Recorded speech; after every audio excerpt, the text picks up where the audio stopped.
जब से पिछले महीने 10 अगस्त को बिहार में भारतीय जनता पार्टी और जेडीयू की सरकार पलटी है और जेडीयू और आरजेडी की नई सरकार बनी है, तब से नीतीश कुमार और लालू प्रसाद यादव राष्ट्र भर में, पूरे देश में विपक्षी एकता की बात कर रहे हैं।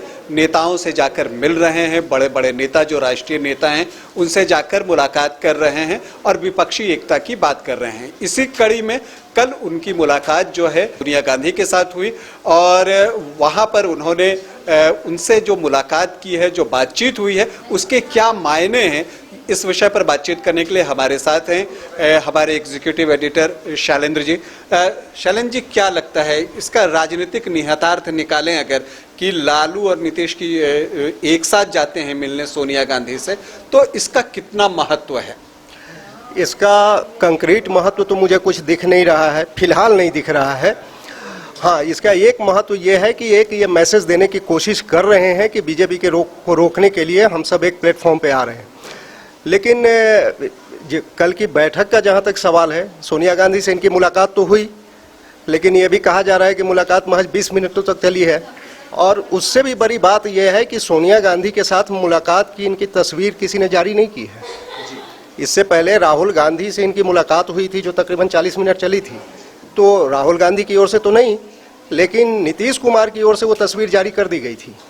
लेकिन इस बार कोई तस्वीर जारी नहीं हुई है, इसलिए एक सवाल ये भी उठ रहा है कि वाकई सोनिया गांधी से मुलाकात हुई भी है। और बीजेपी इस पर तंज भी कस रही है। भारतीय जनता पार्टी के जो नेता गण हैं, निखिल आनंद की बात कर लें, गिरिराज की बात कर लें, इस पर तंज भी कसा जा रहा है कि क्या यह वाकई में मुलाकात हुई है या नहीं है।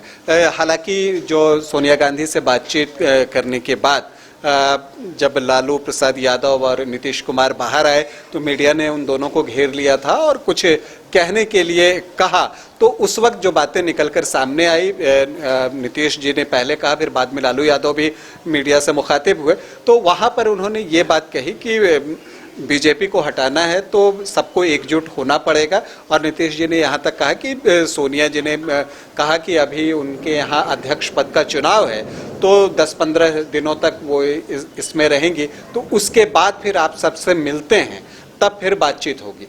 तो एक तरह से अगर हम इस बात को भी मान लें, मुलाकात हुई है, अगर भले ही भारतीय जनता पार्टी के नेता कह रहे हैं कि मुलाकात हुई है या नहीं हुई है, वो उस पर तंज कस रहे हैं और एक तरह का रहस्य बनाने की कोशिश कर रहे हैं, लेकिन अगर नीतीश कुमार और लालू प्रसाद की बात मान लें कि हाँ मुलाकात हुई है, तब भी ये बात तो निकल कर आ रही है कि कल हाथ खाली ही रहा, शायद आगे कुछ हो। हाँ, कल हाथ खाली रहा है इनका, इसमें कहीं कोई शक नहीं है। लेकिन क्या है कि नीतीश कुमार जो है, बहुत सारे नेताओं से मुलाकात इन्होंने की है, केसीआर से मुलाकात की है, पिछली बार जब राहुल गांधी से मिलने आए थे उस समय लेफ्ट के नेताओं से मुलाकात की, अरविंद केजरीवाल से मुलाकात की, लेकिन वहाँ कुछ एक प्लेटफॉर्म पर आते दिख नहीं रहे हैं। सबके अपने अपने एम्बिशंस हैं, सबके अपने अपने कंपल्सन्स हैं। तो अब ये बात भी कही जा रही है कि एक्चुअल में जो सोनिया गांधी के पास जो ये लोग जा रहे हैं, तो ये रिक्वेस्ट लेकर के जा रहे हैं कि भाई, उनसे कह रहे हैं कि भाई ऐसा है कि आप बड़े दल हैं, तो आप इनिशिएटिव लेके लोगों को एक मंच पे ले आइए। तो अगर शैलेंद्र जी, यहाँ पर आपको ये इंटरप्ट कर रहा हूँ कि अगर ये कह रहे हैं कि आप एक मंच पर ले आइए, तो जब इकट्ठा कांग्रेस करेगी तो फिर नेतृत्व भी तो वही करना चाहेगी। बिल्कुल, असल में पेच यहाँ भी आके फंस रहा है। राहुल गांधी से जब मुलाकात हुई नीतीश कुमार की, तो राहुल गांधी ने कोई बहुत वार्म रिस्पॉन्स दिया नहीं, और नेता को लेकर के तो सवाल उठ ही रहे हैं। लेकिन मुझे लगता है कि नीतीश कुमार, लालू यादव, ये लोग राजनीति के इतने मजे हुए खिलाड़ी हैं, राजनीति की इतनी गहरी समझ रखते हैं ये लोग। ये बात तो इन्हें भी जरूर पता होगी कि नीतीश कुमार के लिए आसान नहीं है प्रधानमंत्री का कैंडिडेट बनना। अब मुझे ये लगता है कि ये सारी जो कवायद है उसके पीछे मुझे लगता है कई बार कि एक कोशिश ये है लालू यादव और नीतीश कुमार को कि बिहार में अपनी जमीन को इतना मजबूत किया जाए कि यहाँ से ना उखड़ सके। तो अगर बिहार में जमीन इतनी मजबूत की जाए कि वो ना उखड़ सके, तो फिर बात तो वहीं की वहीं रह जाएगी। चूंकि अगर नीतीश कुमार, जैसे कि बातचीत से लग रही है कि नीतीश कुमार शायद सेंटर की ओर जाएं और यहाँ जो जिम्मेदारी है वो तेजस्वी यादव को सौंपी जाए, तो अब अगर केंद्र में बात नहीं बनती है तो ऐसी स्थिति में फिर राज्य में एक नेतृत्व का सवाल तो खड़ा हो ही जाएगा। क्योंकि देखिए, ये हम सभी जानते हैं कि जो राजनीतिक कार्यकर्ता होते हैं आमतौर पे वो सत्ता से जुड़े होते हैं, ज्यादातर, मैं सबकी बात नहीं कर रहा लेकिन ज्यादातर। तो अगर एक बार मुख्यमंत्री का पद चला जाता है तो उसके बाद ये भी तो हो सकता है कि जेडीयू को पार्टी बचाने में भी ज्यादा मशक्कत करनी पड़े। देखिए, मैं भी यही बात कहना एक्चुअली चाह रहा हूं। अब नीतीश कुमार केंद्र की राजनीति में आएंगे, तेजस्वी बिहार के मुख्यमंत्री बनेंगे, ये बात तो बाहर मीडिया में हो रही है, ये कयास लगाए जा रहे हैं। एक्चुअल बातचीत दोनों पार्टियों के बीच, दोनों नेताओं के बीच में क्या है, ये मुश्किल है बताना। ये नहीं, लेकिन नीतीश कहते हैं एक मीटिंग में कि मैं बच्चों के लिए अब आगे करने का प्रयास कर रहा हूं और उन्हें आगे करना चाहता हूं। एक मीटिंग में, जिसके बाद फिर ये आश्रम वाली बात आई थी, वो उसके बाद की बात है, इससे पहले की मैं बात कर रहा हूं। तो इससे तो लगता है कि हाँ, वो शायद सत्ता का हस्तांतरण जो है, जो कुर्सी का जो है वो हो। नहीं, नीतीश कुमार पहले भी बहुत तरह की बातें करते रहे हैं, बीजेपी को लेकर, जेडीयू आरजेडी को लेकर के। आरजेडी भी नीतीश कुमार को लेकर बहुत सारी बातें करती रही हैं, लेकिन वो तो उन्होंने किया नहीं जो कहा सो। तो राजनीति में बहुत सारी बातें तत्कालिकता को ध्यान में रख के भी की जाती है। तो नीतीश कुमार अभी कह रहे हैं वो और बात है, लेकिन समय आने पर क्या करेंगे ये कहना मुश्किल है। तो इसलिए अब क्या है ना कि इलेक्शन जब होगा, 24 अभी थोड़ा दूर है, तो फिर से रीअलाइनमेंट होगा। बीजेपी के लिए भी ये बात उतना ही सही है। आप बिहार में जैसे देखे, चिराग पासवान है, ओवैसी आएंगे, असदुद्दीन ओवैसी आएंगे ही आएंगे बिहार में। उसके बाद एक बड़ी महत्वपूर्ण भूमिका जैसी कि उम्मीद की जा रही है निभाने जा रहे हैं प्रशांत किशोर भी। तो रीअलाइनमेंट तो होना तय है। तो उसमें सभी पार्टियां, खास करके जेडीयू और आरजेडी, मुझे लगता है कि इनकी तमाम कोशिश जो है वो ये है कि बाकी के दलों को एक प्लेटफॉर्म पे कैसे इंटैक्ट रखा जाए ताकि अपनी जमीन न खिसके।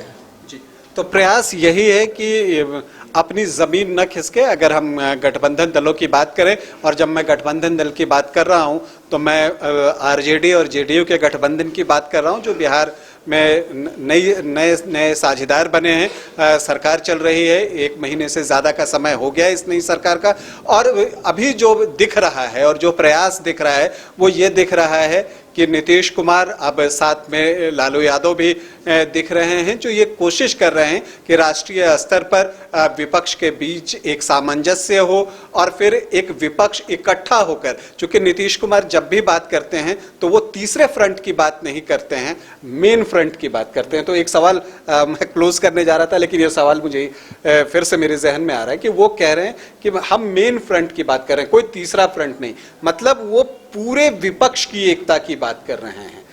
तो ये कितना मुश्किल है, क्योंकि देखिए केजरीवाल कांग्रेस के साथ बैठे, ये इतना आसान नहीं है।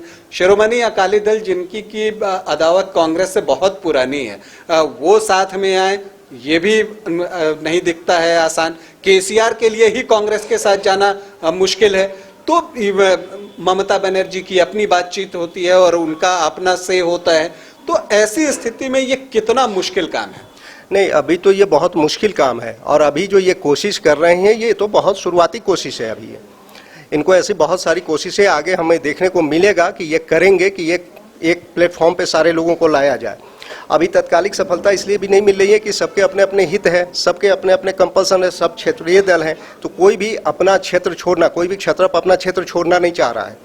तो अभी तो ऐसा है, लेकिन अब क्या है कि दूसरी चीज़ ये है कि पहले भी हमने देखा है, यूपीए की सरकार चली, बहुत सारे लेफ्ट ने सपोर्ट किया कांग्रेस को। आज भी केरला में दोनों एक दूसरे से लड़ रहे हैं, दोनों एक दूसरे के अगेंस्ट में है, लेकिन है तो पॉलिटिकल कंपल्सन से जो है ना, नए अलाइनमेंट को फोर्स करते हैं। पॉलिटिकल कंपल्सन जब होते हैं तो नए अलाइनमेंट में बनते हैं। किसी ज़माने में बीजेपी भी अछूत थी, बहुत सारे ऐसे लोग बीजेपी के साथ आए जो घोर आलोचक थे।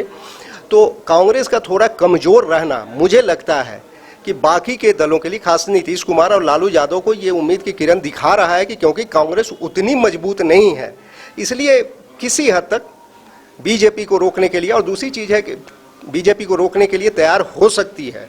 और जो छोटे दल हैं उनके लिए बीजेपी का डर इतना बड़ा है कि उनकी अपनी पार्टी के खत्म होने का डर लग रहा है। मुझे लग रहा है कि कमोबेश नीतीश कुमार को भी शायद ये डर सता रहा है। तो अब अगर हम बात करें तो जो परिस्थितियां होती हैं वो अलाइनमेंट के लिए फोर्स करती हैं, तो उस स्थिति तक ये बात अभी तक पहुंची है या नहीं, ये तो आने वाला वक्त बताएगा कि क्या वैसी स्थिति आ गई है कि पूरा विपक्ष भारतीय जनता पार्टी के खिलाफ एकजुट हो जाए, जैसा कि 1977 या 1989 के समय कांग्रेस के खिलाफ देखा गया था। तो क्या वैसी स्थिति आती है या नहीं, ये तो भविष्य के गर्भ में छिपा है, ये उसी वक्त पता चलेगा। फिलहाल बिहार से जुड़ी और भी जो भी चर्चाएं होंगी, जो वहां घटनाएं होती रहेंगी, उस पर बातचीत करने के लिए शैलेंद्र जी आपके सामने रहेंगे। बस बने रहिए हमारे साथ और देखते रहिए न्यूज़ बाइस्कोप। नमस्कार।